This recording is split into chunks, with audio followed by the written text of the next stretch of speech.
Matt, thank you so much for coming on the AIM podcast. Absolutely, man. Good morning. How you doing? I'm doing well, man. How are you doing? Fantastic. Very, very excited to be on the show and connecting, having connected with you as well as ending the year with something that I enjoy doing, which are podcasts and talking to people and connecting. So thanks for having me on. Absolutely, man. No, we're super grateful that you would come on the show, and yeah, I mean, I've really enjoyed getting to know you these last few weeks and connecting. And I think one thing it's safe to say, the first time we connected, I felt like there was a lot of positive energy in our conversations, and it's fun when you meet someone and you can kind of resonate and relate to someone else's energy. So, man, it's Right. super exciting to have you on, and would love to just dive into your story and all the cool things you're doing with Fropro. Absolutely, man. Rock and roll. Let's do it. Cool, man. Yeah, I think, today, obviously, you have a very powerful story. And, one Thanks, thing man. that I really respect about you and admire is how you embrace the story and the things that you've gone through to help build your brand, your personal brand, obviously the FroPro brand and everything you present in life. And so, man, I would love to really dive into that because I think a lot of people go through things, highs and lows, and Sure. sometimes we get scared to embrace them and use them to better ourselves and better the people around us. And so I think you honestly are the perfect example of someone who has done that to a really high degree, and I have a lot of respect for all you've done. That's very kind of you to say. I appreciate that. Thank you. Yeah, man, absolutely. Um, So, yeah, I would love to just kind of jump in, man. I would love to hear more about your kind of upbringing and kind of just kind of work your way through your story. Yeah, absolutely. So, Matt Williams, thanks for having me on the show. And yeah, basically, I grew up in a great town, had a great family. Made a lot of choices that played sports, did a lot of pretty typical stuff that you grow up in a small town, you grow up in any town you do. And a lot of that, go to college. I kind of followed the protocol. I have two older brothers. Did what I was supposed to do, go to college, and explored some different options in that. Languages and traveling and having a lot of fun, and kind of partying in places that one would kill to party in and experience like some certain life things. And got to a point where post college and career and trying to figure out, I was a teacher and a coach, and I loved kind of like this aspect of connecting with people and working with the youth. Had a lot of positive mentors in my life, and the you know there was like two sides, right? There's like Mr. Williams, teacher coach, and then there was myself, that like in my private time, and I used to bartend, and I used to wait tables, and I used to do all these other things and be in the restaurant business. And if you've ever worked in the restaurant business, I mean, it's not necessarily everyone, but you usually have you have access to a lot of things and people that can get you know you to another level of, I would say, partying and enjoyment. And I overindulged and I overserved myself. And a lot of people that I was hanging around with, became younger and younger because the people that were my age were growing up and getting married and having kids. You know, um, I had a lot of run-ins and a lot of consequences and a lot of unfortunate events from my decision making regarding alcohol and drugs. And it was years of battle. It was years of challenge. Years of heartache for my family and friends and loved ones that were nearest to me. And unfortunately, I pushed a lot of people away because I didn't think I had a problem. And yeah, finally it had crashed together a couple of times. But when like the two worlds collided, I was 28 years old. I was teaching in a really great school, coaching in a really great school down in South Florida, and I literally, I blew everything up, and got a DUI, and wasn't one of my first, and wasn't one of the most serious consequences, but serious, and ended up in the prison down the street. I was arrested by the Boca PD, locked up, and it was the first like real experience of holy shit, like you know, what am I doing here? And I had a couple slaps on the wrist. I had a couple people, you know, kind of come to my rescue and help me out of certain situations. But unfortunately, at 28 years old, it was I pretty much tired everybody else out. And at that point, I kind of came to and was like, I'm sick and tired of being sick and tired. And I don't know who I was talking to. I just kind of was in, jumpsuited in general population and being like, what am I doing? That's when things changed for me. I was 28 years old. It was May 15th of 2010. And yeah, everything kind of changed from that point. A lot of work and a lot of things in between, but it was kind of like the restart of my life at 28 years old, walking out of jail, being like, I need help. I'm an alcoholic. I'm an addict. And I finally sought out the help. I finally surrendered and asked for some guidance. And I had a lot of people that were like, you know, for lack of a better word, they're like, yeah, no shit, man. We've been waiting for this call. Like, thankfully you didn't die and you didn't kill yourself and you didn't kill anybody else. And, you know, it's going to be a long road, but like the people that were surrounding me were sober or doing the right thing. And they said, you know, as long as you follow a couple suggestions and you know, you kind of change how you operate, life will get better for you. And I believe that. I believe that, you know, from their story and their challenges and their, you know, overcoming like tragedy. Like one guy always used to say, it's like, you know, I took my tragedy and turned it into a triumph. And he Mm, was able to help a lot of people and he helped me a great deal. But it allowed me to really essentially start over, ask questions, and, you know, kind of, for lack of a better word, shut up and listen and just kind of do what people told me to do.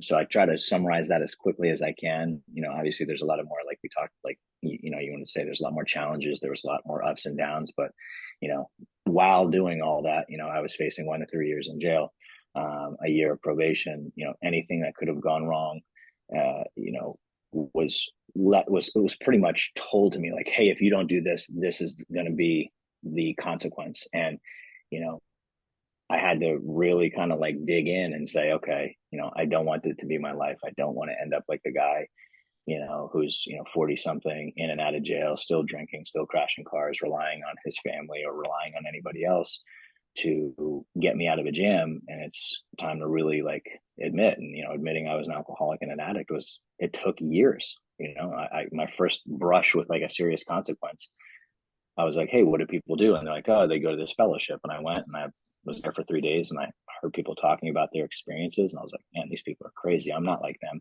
It took another 7 years for me to do what they had been talking about and then some, and be like, wow, I'm truly an alcoholic. I'm truly an addict. And I have literally destroyed my life because of, you know, ego, entitlement, and all these things that I wasn't raised like. You know, my parents are incredible people, my brothers, no one in my family is like me. I just stepped over a line, and, you know, it was really hard to get back until I was finally beaten bad enough. So, you know, that led me to, you know, asking for help and coming out into the world and be like, what do I want to do? Because no school was gonna no school was gonna rehire me. They're like, hey, you're a really great guy, but this isn't a really good look. This is a prestigious school. They're like, you know, you're already not coming back because you chose to go back. I wanted to go back to New York and kind of go back to the city and Connecticut and just do that, like, different territories of like, I'll do stuff here, mess up, go here, mess up, go here, mess up. But like, you know, eventually you come around the same people or some of the people that you kind of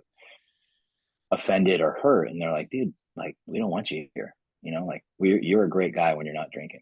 You're a great guy when you're not doing really dumb stuff and making poor decisions. And, you know, fortunately, like I said, I was given the opportunity to change my life, and to do some things that were entirely different than the way I was doing them. And again, it was a blessing. So that's kind of like where my story led me. And starting over at 28 years old and sitting here talking to you, you know, about to be 2023, and, you know, I'll be, man, how old am I?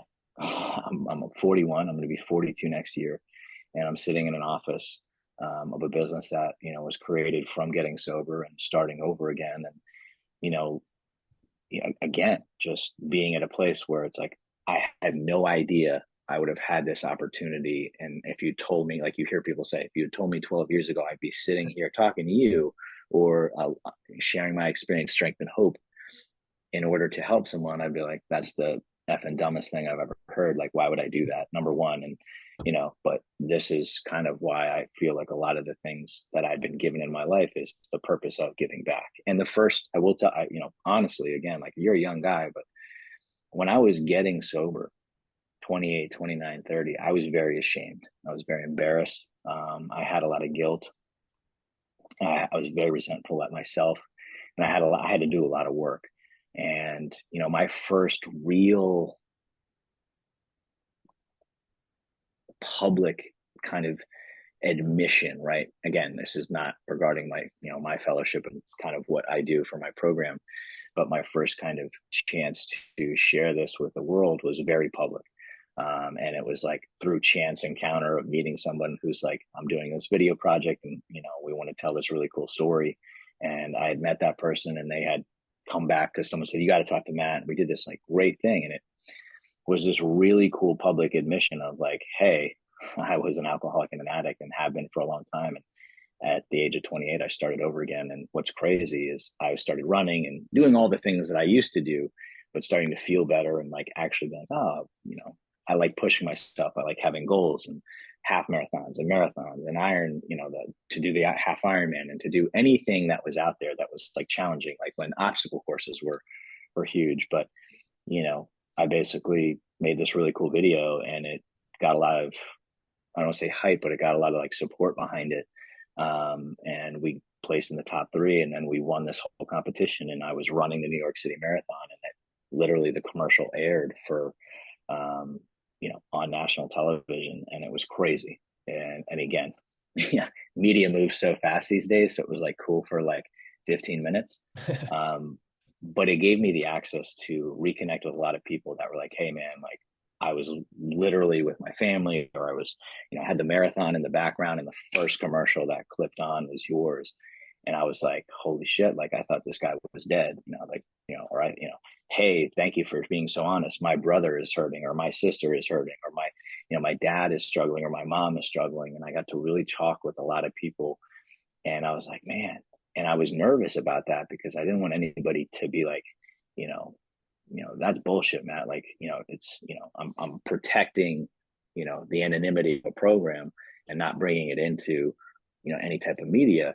But like, I could be honest about my story, and my story became a way to, someone basically said, if you can help one person, or you can change the course of some person's thought process or direction that they're going, or help a loved one of a person struggling, that's all that really matters. And you've been given that, you've been saved and given that opportunity to do so. So either do that, because it's a gift, or, essentially, waste or squander that like you've done other things in your life. So yeah, that's like kind of the most condensed version I can give it, because I know we're on limited time.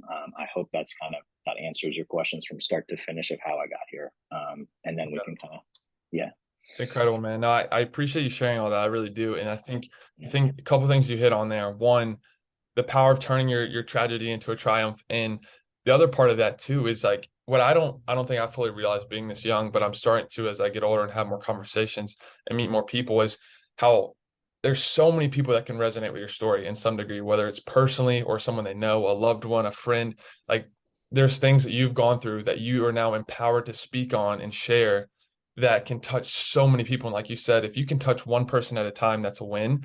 But I think what you're able to do is to touch so many lives. And so, for someone listening that may be dealing with something similar or have gone through it, like I'm really curious to know more about your mindset, how you made that shift from being kind of in a very tricky, challenging situation, but to ultimately decide internally. I know you referenced all this great support you had, which is amazing, but at some point there was an internal decision to change your mindset to move on to a more positive life.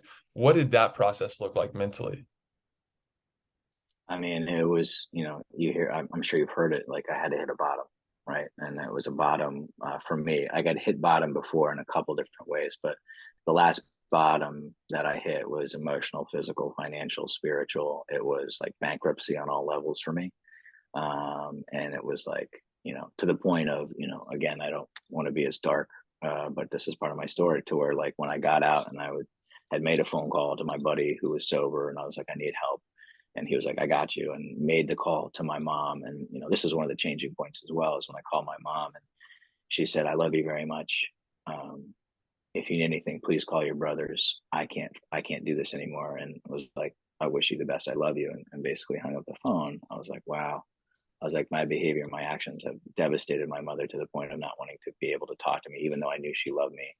And the thought of like people that I had steamrolled, like my two little brothers, dropping everything and their families to come down here and help me, to when I got picked up and I was coming home, the thought of like, I'm going to kill myself because I'm a failure and I've hurt my family to the point of, in my mind, there's no recovery here. There's no, they'll never forgive me. They'll never love me again.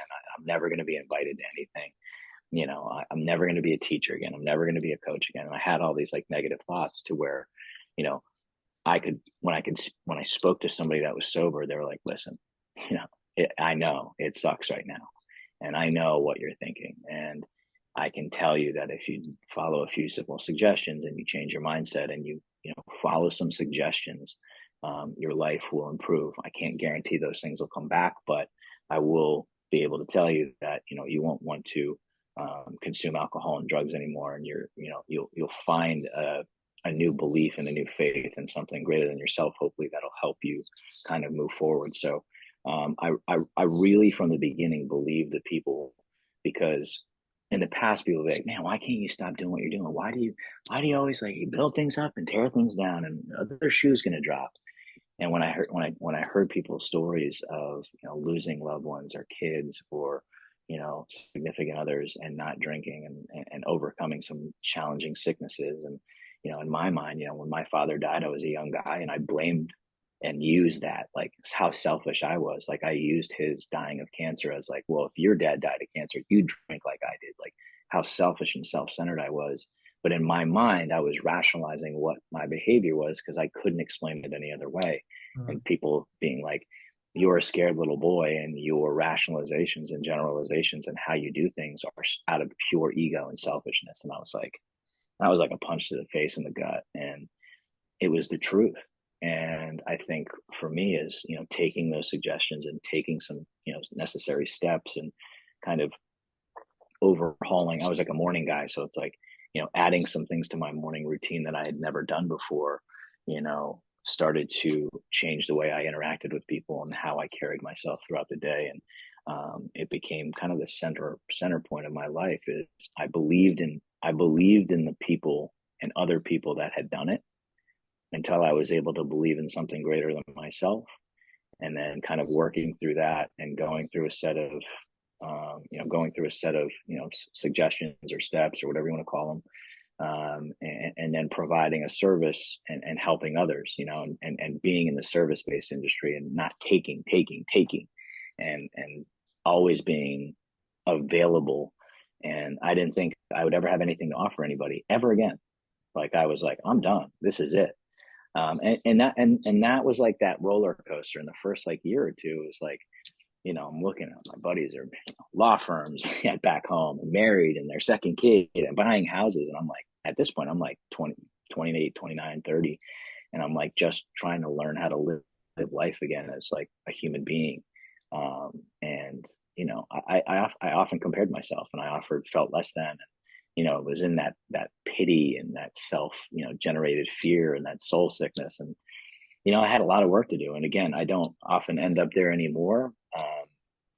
And being a sober man and being in this community and being able to help others and do this and share my experience, strength, and hope has provided me with, it helps me stay sober, but it also hopefully helps somebody else. And, again, like the younger generation, like yourself, like, you seem like you got a good head on your shoulders and like, you're a nice guy. And I kind of watch how you interact and like you do social media. And I'm like, almost kind of like, in the nicest way, like fuck this kid for knowing how for knowing how to do this right off the rip, and having it, but being so proud and knowing that like, man, like it's so cool to watch. And it's just like, everybody has a story and everybody has, a journey, and like you're helping people with how you live your life. And it's an example based thing. And I'll say this, one of my mentors says, he's like, be a lighthouse, not a foghorn.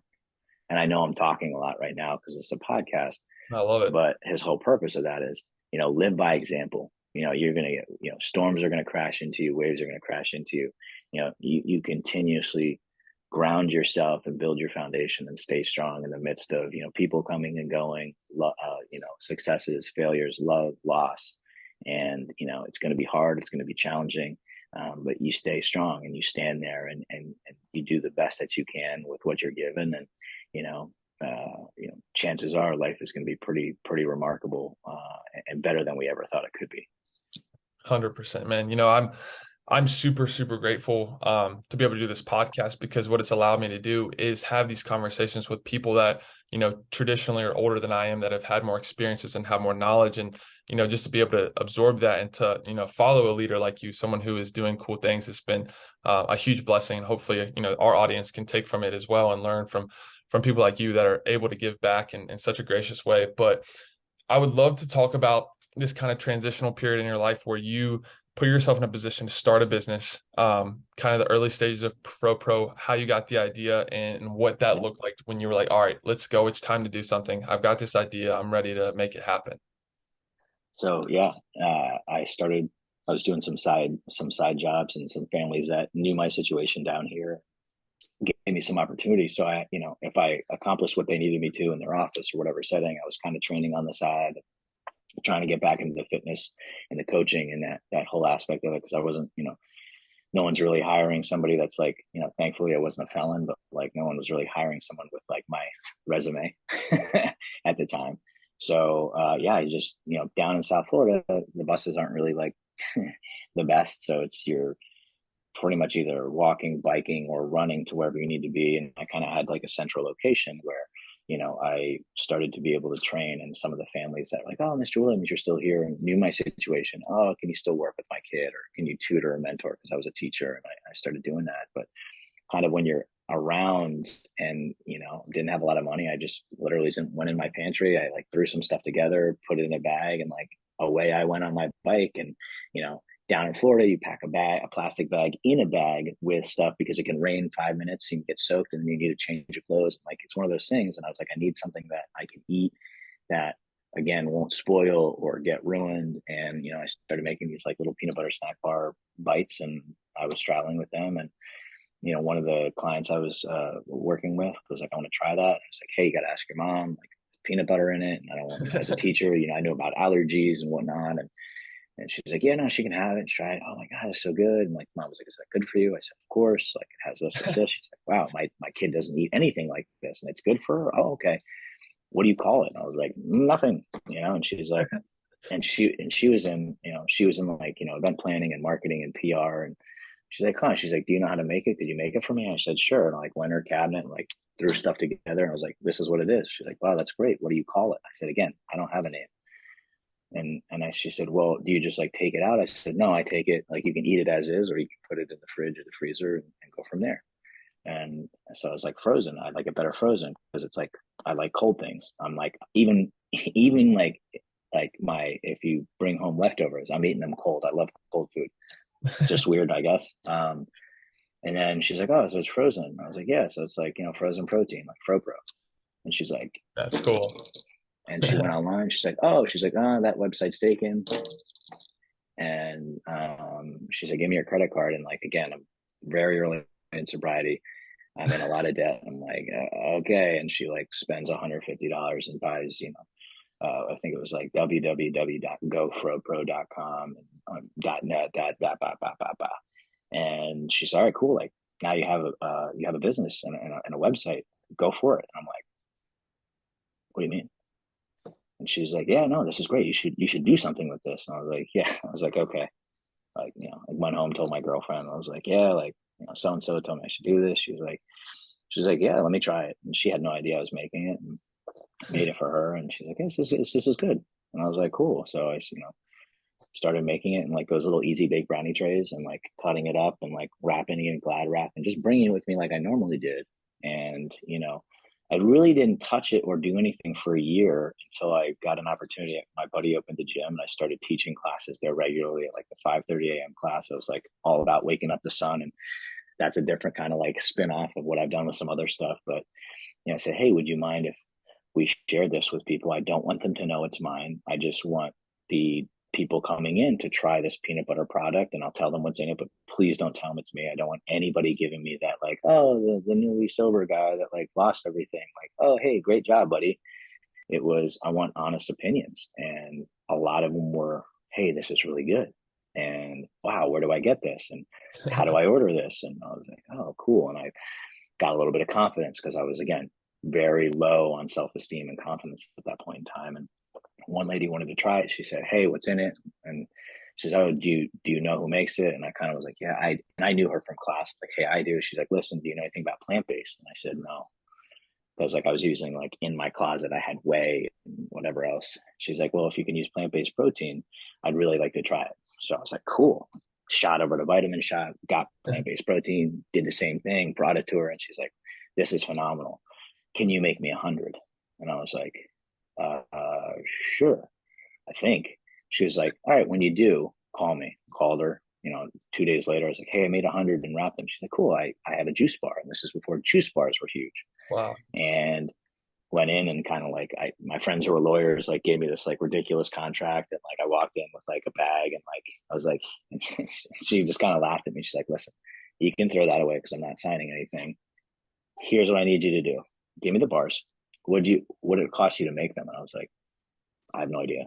She's like, okay, we're gonna do this on consignment. If I sell any of these, I'll pay you X amount of bar. And I was like, okay, that sounds about right. It covers costs.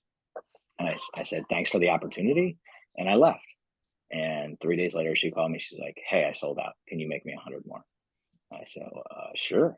And I made her 100 more. And then someone that had tried it that she was friends with had a juice bar that was opening in the town next door. And she's like, hey, go talk to her. And I brought her some. And she's like, oh, I love it. I'll buy 25 from you at a time. I was like, oh, okay. And then someone else is like, oh, these are great. Where do I get them? And got a phone call. Hey, Matt, can I buy these from you? And I'm like, sure.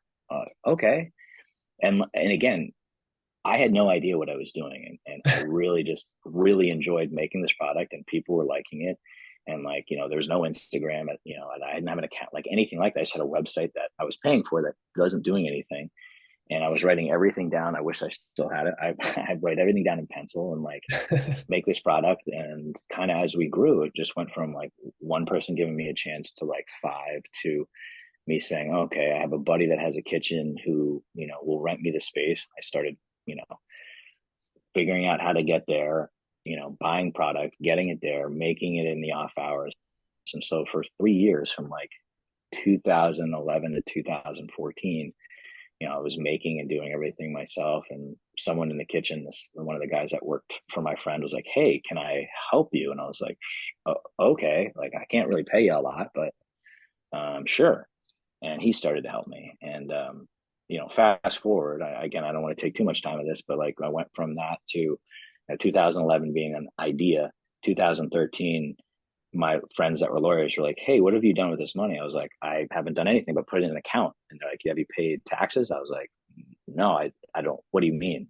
I don't know what you're talking about. And they're like, okay, so we got to, and, they went in there, dove in, and it was, 2013 became a business. My girlfriend at the time was running a jewelry design company, essentially from the mailroom, and now is like the top. And she was like, I want to help you. And I was like, oh, okay, sure. I don't know what that looks like because like I was, again, at this point, I was training at a friend's gym. I was working in a corporate setting where I was working at a treatment center, helping people and being, kind of admissions guy and helping families figure out treatment options. And then on the side, I was doing this. So like for 3 years, 7 days a week, at some point I was doing something related to my growth as a person and my growth in fitness and health and wellness. And, she came on in 2016 and really didn't know what that looked like, but she was the computer, she was a person that could like run the show. Right. Wow. And I'm sales, I'm delivering, I'm making with now a guy who's working with me. And it was crazy, man. I mean, to where we are today, sitting here, and, to continue that timeline, she came on in 2016. We had some ups and some downs, and we had some people that tried to like kind of screw us over. And I said, hey, it's a learning experience and it's not personal, and people are going to be people. And that's only because I had a certain way of doing things and suggestions from others that were my mentors. And, we opened this rented this 2,500 square foot space that was a gym and turned part of it into the kitchen. She had her office. And 2 years later, we knocked down, one of the walls and expanded it the next bay over. And, all this time, just sharing the product, growing the product, going to places, going to races, in her coming into the whole business, someone said, one of her old like camp friends was like, hey, what's this whole Fropro thing that, I see posted on your Facebook? And she's like, oh, my boyfriend, again, she's not my wife, but she's like, oh, my boyfriend makes these bars, and we're trying to grow this thing. And she's like, wow. She's like, at the time before Amazon bought it, she's like, well, I'm the marketing director for South Florida Whole Foods. I'd love to talk to you. Wow. And we're like, wow, we don't really want to waste your time because I don't even have the old package, but like we were in a Ziploc bag. And we went in, and it comes down to, I guess, the point, it's again what we're sharing this about. We come in very, very intense, glass walls everywhere. You can see everybody doing anything in corporate. I'm like overwhelmed. We go in, there's four people sitting at a table like this. Products are everywhere. And we pass out the product. People open it, eat it, do this, put the product down and just sit there and look at us. And he was like, go ahead and tell us about the product. So I start talking about it. Chelsea chimes in.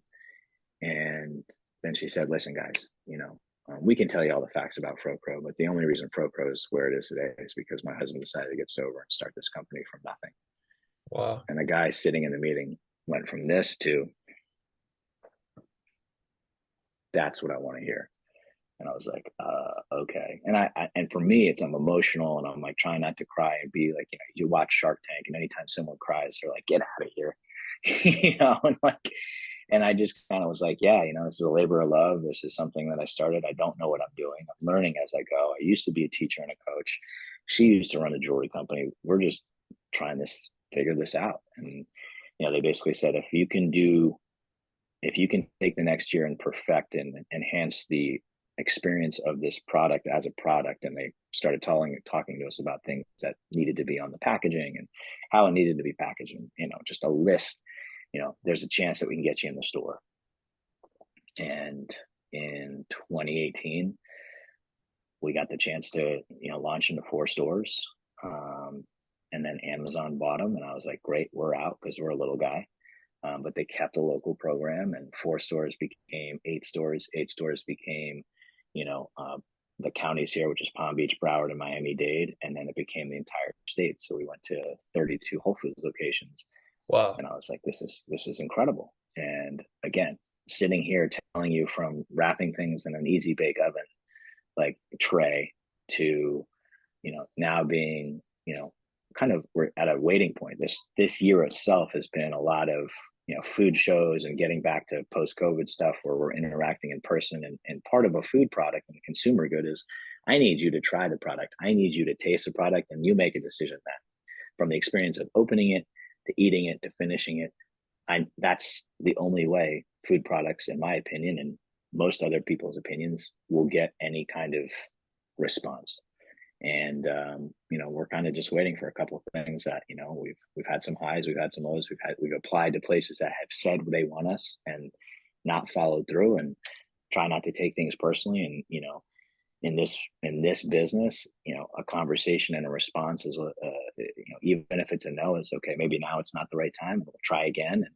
And we're blessed, man. We're grateful. It's crazy. We're finishing this year. Like, my wife is the CEO, my girlfriend, now wife, we got married, the whole deal. She's the CEO of the company. We have a director of operations who I've known since she was a kid in middle school, is now running, second in command here. We have a guy that, works here that, changed his life in the way that I did, and is, started part-time here. And now he's like the third employee here. The two guys that start, or the one guy that started helping me, brought his buddy on like a month or two later. They're still the head chefs in the kitchen. And yeah, I just kind of come in and now get told what to do. So it's crazy, man. And I never thought any of this was possible. And again, highs and lows.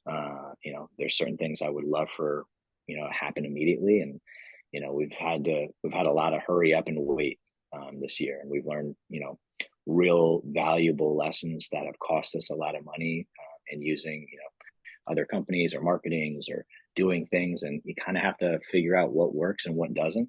Sometimes that lesson is more costly than others, and either way, it's like, I can't look at it. And one of my mentors basically says, he says, when times get tough, he likes to remind me, it's like, if you were to step outside your office and look at the road, he goes, pretty sure that's the road you wanted to kill yourself on. And our office is right down the road of me almost being home in 2010, thinking of ways to end my life, because I was just at the end of the game, and didn't want to play anymore. And likes to remind me of that. And I need him to, because he's just like, life is pretty good. There's going to be hard times, but like, you got to remember how far you come. And sometimes I forget that, because I don't know if you're like this but you're like, hey, cool, I accomplished this. Or like you have a goal when you're playing sports, like, oh, I did this. And you don't celebrate it too much. And you're like, cool, what's next? Hmm. And there's a lot of not being present and kind of focusing on the future, which is necessary for growth. But there's also something to be said for being like, wow, this is like really cool. And thank God for this experience. And like, thank a lot of people for this experience because like, I definitely could have done this on my own. And I think that's um, a true necessity for development in any business or anything that you're doing is realizing that like, you're not doing this on your own. And there's a lot of things that play, whether you want to call it universe, something greater than yourself, and a lot of people that have led you to where you are right now. The plan is unfolding, and the plan's going to unfold whether you decide to fight it or not. Um, and again, we're just like super pumped to be where we are today, and being able to share that as the journey, right? And it's pretty awesome. It's exciting, man. It's really cool to see. And obviously, what I see now, I don't get to see all the work that was put in the early stages of building a brand. I get to see it now where it's flourishing. People are excited about it. The branding looks amazing. The marketing you guys are activating. Um, but I think that's what people lose sight of is all of the different steps along the journey that put you in the position you are today. It sounds like, I mean, you had some really cool opportunities. People believed in you. They started to kind of, get involved with the brand. But was there any point in the early stages where you had doubt or were like, I don't know if this is the right decision. I don't know what I'm doing. Like, did you ever experience anything like that? No, simple answer. I love it. I had this belief in that this was given to me, and from again, whatever you believe in. How it sounds corny, it sounds like silly. But even when people that love me were poking holes in it, playing devil's advocate of like, hey, but why are you going to go into this market? They knew more than me. It's $1 billion market. How a cold snack bar in the refrigerated section? How stupid is that? We live in Florida, and I value that. But at deep down, at some like cellular level, and again, when I used to hear people say that, I was like, this is stupid. But like I believed that what I was doing was what I was supposed to be doing. And it has allowed me to not only share delicious peanut butter snack bars, but also gave me a platform to do a lot of other really cool stuff. Like my wife and the team run this company. I get to do a lot of things for it, but it's allowed me to do some more coaching and work with people struggling in sobriety in terms of like helping them figure out what's good for them. It's part of that service. It's allowed me to still train some clients in the gym next door, which I truly enjoy seeing people get healthier, get fit, recover from injury, and like do something to improve their life. So I get to do a lot of really cool things from this. And again, the beginning, like I'm not an office guy. Like this sitting in my office is probably the longest I've sat in my office for a period of time in weeks. Um, because I like to be out and about and I like to do things and I like to be around other people and I like to connect. It's like I watch you do the same thing. You travel, you meet, you learn, you share, you do all of this stuff, and it's so great because it's who you are, and it's again, what do humans want? Connection. What Mhm. do we thrive? What do we thrive? So one of the things we need to survive. And I think it's really cool to be able to have something like this. And again, like I don't know, and I never thought I would work for somebody else. But when one of my friends started this really cool coaching thing, I was like, I'm happy to be of service if I can serve anybody you think I would be able to help.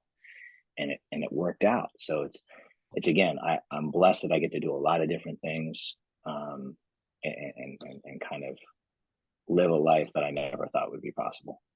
I love it. That's amazing. I'm curious, you guys have some incredible flavors. Honestly, you have a very wide variety of flavors.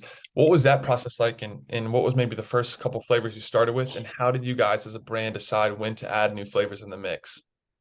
That's a great question. I started with cacao, and then again, I learned very early on you're not going to please everybody, and people are going to have suggestions and unsolicited opinions. And I try to take them. I try to take them all in stride. But like we went from cacao to vanilla, and we use those as the base. So it's either cacao or vanilla base because like I'm not trying to create a new blend or anything like that yet.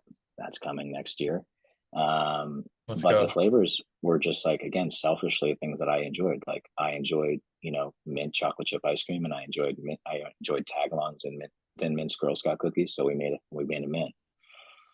I like coffee, and I was like, cool. Let me see like how this will work. And our first coffee was like, ground to where you could get crunchies in it, but it used to bother people. So we had to go Turkish blend and make it super smooth, and went to coffee. I'm a peanut butter jelly guy. I grew up in the Northeast. I'm a raspberry jelly guy. Yeah. So a lot of people are not, and they're grape. Tried grape, didn't test well. And I truly do base off the flavors off people that are local. Hey, what do you think? Like the product was created by me sharing it with moms, by me Hmm. sharing it with their kids and their families. Because truth be told, like women run the show in every aspect of their life. Like truly, like if you can get the person that runs the show to like the product, to enjoy it, and to give you feedback, it was a win-win. And I just tried a bunch of flavors. Like coconut took us a year to get right because it used to taste like suntan lotion. It was like so many trials until we Wow. found this. I went to the food show, the Expo West, and we met this really, really great, dried fruit powder company. And they're like, yeah, we can assist you with anything you want. And then that's when a lot of flavors took off. And trying to condense them.